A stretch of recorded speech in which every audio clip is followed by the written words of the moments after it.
নমস্কার। একাদশ শ্রেণী অর্থাৎ ক্লাস 11 পরবর্তী যে পরীক্ষাটি রয়েছে সেটা হলো ইতিহাস। ইতিহাস পরীক্ষার কিছু গুরুত্বপূর্ণ প্রশ্ন এই ভিডিওতে তোমাদের সঙ্গে আমি আলোচনা করবো, তাই ভিডিও স্কিপ না করে শেষ পর্যন্ত অবশ্যই দেখতে থাকো। বড় প্রশ্ন তোমাদের আমি দেখিয়ে দিচ্ছি, তো বড় প্রশ্নগুলো এক করে তোমরা কিন্তু দেখে নাও। এখানে তোমরা দেখতে পাচ্ছ হরপ্পা সভ্যতার জীবনের উপর এই টিকা লেখো, এই সভ্যতার পতনের কারণগুলি লেখো, 4টি নদী কেন্দ্রিক সভ্যতার নাম লেখো, এই সভ্যতাগুলি নদী তীরবর্তী গড়ে উঠেছিল কেন তা লেখো।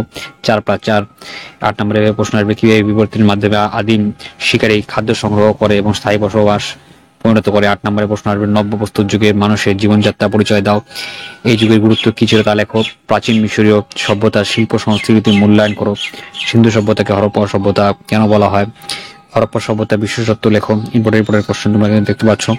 এখান থেকে তোমরা কিন্তু আরো কিছু প্রশ্ন তোমরা দেখতে পাচ্ছ।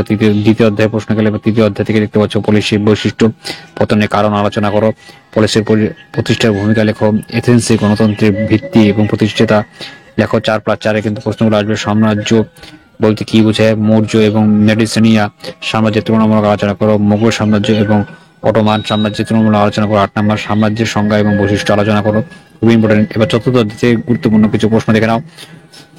জিয়াউদ্দিন বরনী এবং সুলতানি যুগের নরপতিত্ব আদর্শ কি ছিল, সুলতানি শাসনে কি ধর্মসূয় ছিল, জিলাউদ্দিন।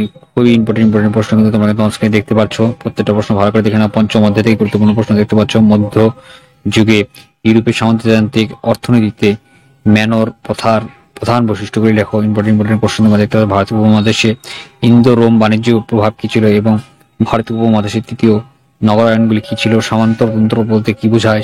ইম্পর্টেন্ট প্রশ্ন তোমরা দেখতে পাচ্ছ। ষষ্ঠ অধ্যায় থেকে বর্ণবতার বৈশিষ্ট্য লেখো। প্রাচীন মিশরীয় সভ্যতা, সুলতানি রাজিয়ার অবদান, প্রাচীন ভারতের নারী সামাজিক অবস্থান আলোচনা করো, প্রাচীন ভারতের বর্ণ জাতি প্রথা বিশদভাবে আলোচনা করো, রাজপুত জাতি সম্পর্কে যাদের মতবাদ আলোচনা করো। ইম্পর্টেন্ট প্রশ্ন তোমরা দেখতে পাচ্ছ। এবার সপ্তম অধ্যায় থেকে গুরুত্বপূর্ণ প্রশ্নগুলি তোমরা কিন্তু দেখতে পাচ্ছ। খ্রিস্টপূর্বাব্দে ভারতীয় ধর্মীয় আন্দোলনগুলি উত্থানের পটভূমি আলোচনা করো, ইউরোপে ধর্ম সংস্কারের আন্দোলনের কারণগুলি আলোচনা করো, আকবরের দিনইলাহি বিষয়তে আলোচনা করো। 8 নম্বরে গেলে প্রশ্ন থাকবে টোটাল ক্রুসেডের কারণগুলি আলোচনা করো, খুবই ইম্পর্টেন্ট। তো সবার প্রথমে আমি তো কিছু ছোট প্রশ্ন তোমাদের আমি দেখিয়ে দিচ্ছি, এর উত্তরগুলো তোমরা দেখতে পাচ্ছ। একটি প্রায় ইতিহাস যুগের সভ্যতার নাম হরপ্পা সভ্যতা। পৃথিবীর প্রাচীনতম জীবাশ্ম কোথায় আবিষ্কৃত হয়েছে, আফ্রিকার সুদানে। ভারতীয় পুরাণের সংখ্যাটি কয়টি, এখানে উত্তরটি তোমরা দেখতে পাচ্ছ 18টি। গুরুত্বপূর্ণ প্রশ্নগুলি তোমাকে অন স্ক্রিনে দেখতে পাচ্ছ। প্রথমে 4 নম্বর প্রশ্নটি দেখতে পাচ্ছ এখানে অন স্ক্রিনে। গুরুত্বপূর্ণ প্রশ্নগুলো এক এক করে তোমরা কিন্তু দেখতে পাচ্ছ।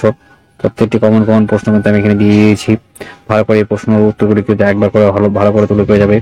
পরীক্ষায় তোমাদের কিন্তু 100% এখান থেকে কিন্তু কমন চলে আসবে। পরীক্ষায় শর্ট প্রশ্নগুলি কিন্তু সব তোমরা এখান থেকে কিন্তু কমন পেয়ে যাবে। প্রশ্নগুলি একটু ভালো করে দেখে নাও। পাটলিপুত্র কোন মহাজন পদের রাজধানী ছিল, এটা হলো মগধ ছিল। ইম্পর্টেন্ট প্রশ্ন দেখতে পাচ্ছ তোমরা। প্রত্যেকটি কমন প্রশ্ন কিন্তু আমি এখানে বেছে বেছে দিয়ে দিয়েছি, তোমরা ভালো করে দেখতে পাচ্ছ। প্রত্যেকটা ইম্পর্টেন্ট কোশ্চেন কিন্তু। জিয়াউদ্দিন বরনীর কোন যুগের শ্রেষ্ঠ ঐতিহাসিক, সুলতানি যুগের। এখানে দেখতে পাচ্ছ অর্থশাস্ত্র গ্রন্থের লেখককে, এর লেখক কিন্তু কৌটিল্য, খুবই ইম্পর্টেন্ট কোশ্চেন তোমরা দেখতে পাচ্ছ। বিপ্লিনী গ্রন্থের লেখককে ম্যাকিয়া ভেলি। তার পরবর্তী প্রশ্ন তোমরা দেখতে পাচ্ছ ফতোয়া এই গ্রন্থের লেখককে, কিন্তু রুশো হবে।